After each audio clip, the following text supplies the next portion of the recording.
बच्चों, तो आज फिर कॉम्पिटेंसी बेस्ड सीरीज के अंदर एक क्वेश्चन आपके सामने लेके डिस्कस करते हैं। और इस क्वेश्चन में आप देख रहे हैं बोर्ड पर क्वेश्चन आपको पढ़ने में आ रहा होगा। रिलेशन 3 डिफरेंट सॉल्यूशंस आपके पास हैं, ग्लूकोज, यूरिया एंड सुक्रोज का। Amounts are given 10 gram and 10 gram each. एक का ऑस्मोटिक प्रेशर ग्लूकोज का P1 है, यूरिया का P2 है और सुक्रोज का P3 है। टेम्परेचर रखा है 273 और हमें डिजॉल्व 250 ml वाटर में करना है। तो ये हमारे पास क्वेश्चन है कि भाई 3 डिफरेंट सॉल्यूशंस हैं और आपको ऑस्मोटिक प्रेशर में क्या रिलेशन होगा ये बताना है। तो सबसे पहले इसको सॉल्व करने के लिए आपको सोचना पड़ेगा कि भाई ऑस्मोटिक प्रेशर पे हम इसको कैसे डील करेंगे। तो वी नो ऑस्मोटिक प्रेशर क्या होता है हमारे पास। तो mathematically you can say osmotic pressure pi equals to CRT। C is called your concentration. तो अगर आप कंसंट्रेशन को यहाँ पर चेंज करेंगे देन यू हैव टू से N/VRT। अब इस क्वेश्चन के अकॉर्डिंग देखें तो वॉल्यूम 250 ये आपका फिक्स है, R कांस्टेंट फिक्स है, टेम्परेचर 273 फिक्स है। It means pi depends on number of moles.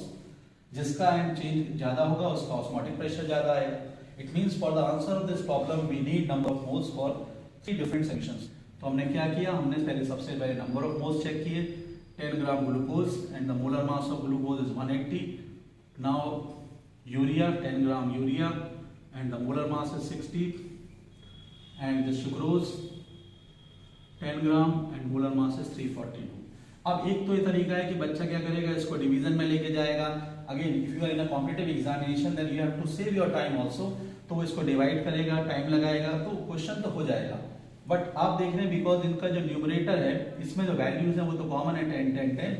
Denominator से आप बड़े आराम से कर सकते हैं बिना किसी कैलकुलेशन के। जिसका डिनोमिनेटर आप देख रहे हैं छोटा है वहां पर वैल्यू बड़ी आएगी क्योंकि न्यूमरेटर तो फिक्स है। इसका मतलब N2 का वैल्यू ज्यादा आएगा सबसे, क्योंकि इसका 60 है। देन किसका आएगा, फिर N1 आएगा। देन फिर किसका आएगा, N3 आएगा। तो ये आपके मोल्स का रिलेशन आ गया। और जो मोल्स का रिलेशन होगा आपने बताया osmotic pressure moles per depend करता है। तो N2 जब मोल्स ज्यादा है तो osmotic pressure means P2 that is greater than P1 greater than P3। So that is your correct option. So in this way you can solve such type of problems। तो अगर आप कभी भी फंसते हैं तो थोड़ा सा प्रेजेंस ऑफ माइंड का यूज करिए, you will get your answer quickly। इसी तरीके की अगर और प्रॉब्लम्स है किसी और टॉपिक पर आप मुझसे कुछ क्वेरी लेना चाहते हैं, आपकी कोई डाउट्स हैं, कोई क्वेश्चंस हैं, तो आप जरूर मेरे साथ डिस्कस करिए। या मुझे मेरे व्हाट्सएप नंबर पर, मेरे फेसबुक पेज पर, मेरे इंस्टाग्राम पर उसको फाइल कर दीजिए, टैग कर दीजिए so that we can get. और मेरा मोबाइल नंबर इसमें आप चाहें तो मैं यहाँ पर दे दे रहा हूँ 1839837017223। इस पर आप मुझसे कांटेक्ट कर सकते हैं जिससे कि आपकी इस तरीके की प्रॉब्लम्स या कोई भी और डाउट्स हैं हम आपके साथ शेयर कर सकें। Okay, thank you.